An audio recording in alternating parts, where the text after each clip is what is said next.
聖道家唔同嘅弟兄姊妹，大家好。今日9月27號，聽到15章羅馬書15章14至21節啊，即係7至8節到嘅經文啫。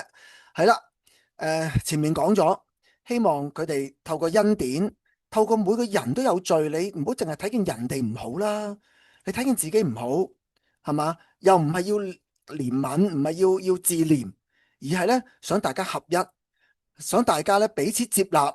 然後發揮咧凝聚嘅功用之後咧，就一齊傳福音。晚安咧，依家就講到保羅好想呢個教會咧合一嘅原因咧，就係佢哋建立咗一種新嘅包容接納嘅文化底下咧，就可以成為福音嘅出處。調翻轉講，如果佢哋入邊咧都阿支阿佐呢樣嗰樣嘅咧，佢哋做乜嘢咩福音主日啊，咩三福啊咩，其實福音都唔會喺佢哋身上面傳到出去，好嗎？好，我哋聽一聽經文先。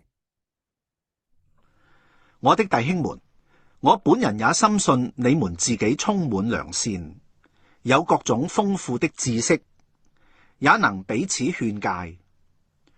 但我更大膽寫信給你們，是要在一些事上提醒你們。我因神所賜我的恩，使我為外邦人作基督耶穌的僕役，作神福音的祭司，使所獻上的外邦人因着聖靈成為聖潔，可蒙悅納。所以有關神面前的侍奉，我在基督耶穌裡是有可誇的。除了基督藉我做的那些事，我什麼都不敢提，只提他藉我的言語作為，用神蹟奇事的能力，並神的靈的能力，使外邦人信服。甚至我從耶路撒冷直轉到以利里古，到處傳了基督的福音。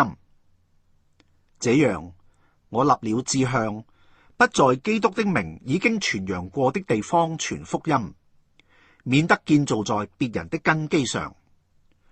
卻如經上所記，未曾傳給他們的，他們必看見；未曾聽見過的事，他們要明白。好，今日聽到嚟呢度先，咁咧就好似有少少唔同咗，係嘛？其實都係講緊咧保羅啊，即係好希望咧藉住羅馬教會咧，如果佢哋係即係有轉變嘅啊，就可以成為福音嘅出口啊。而保羅咧都諗可以同佢哋成為咧一個傳福音嘅伙伴啊，係嘛？所以話我本人深信你哋自己係充滿善良嘅。咁當然啦，前面提咗好多問題啦，希望佢哋有改變，即係。主要發揮佢哋嘅力量，就唔好再停留咧佢哋喺人與人之間嗰啲嘅困難度啦。咁而呢個點樣可以發揮咧？就係一齊傳福音咯，係嘛？各樣豐富嘅知識能彼此勸誡啦，唔係淨係你勸我定我勸你，係彼此勸誡。我又勸下你，但係我同時都聽下你講嘅道理，係嘛？我想改變你，但係我都要被你去改變。咁保羅就話咧，我大膽寫信俾你啦，想提你哋。其實我哋全部咧。都係耶穌基督嘅僕役，特別保羅係想呢班外邦人說服佢哋啊嘛。頭先之前一路都講，依家係外邦人喺羅馬教會咧當家作主啊，係嘛，所以就引起咗好多對猶太人嘅唔接納啊，係嘛。所以保羅話：我再一次寫咗咁長嘅信，都係想你呢班外邦人你明白，要喺耶穌基督入邊作僕役嘅，係嘛，要有耶穌基督嘅心腸。要有聖靈，要有聖潔啊，然後一齊侍奉。而侍奉係乜嘢啊？就好似保羅自己係猶太人，都將福音由耶路撒冷傳俾外邦人，而且令外邦人信服啦。你明唔明呢個比喻啊？即係話保羅話：如果我係一個自私嘅人啊，我都淨係傳俾啲猶太人啦，做乜傳俾你啲外邦人啫？等留俾第二個傳咯。既然係咁，調翻轉嚟諗，你班外邦人。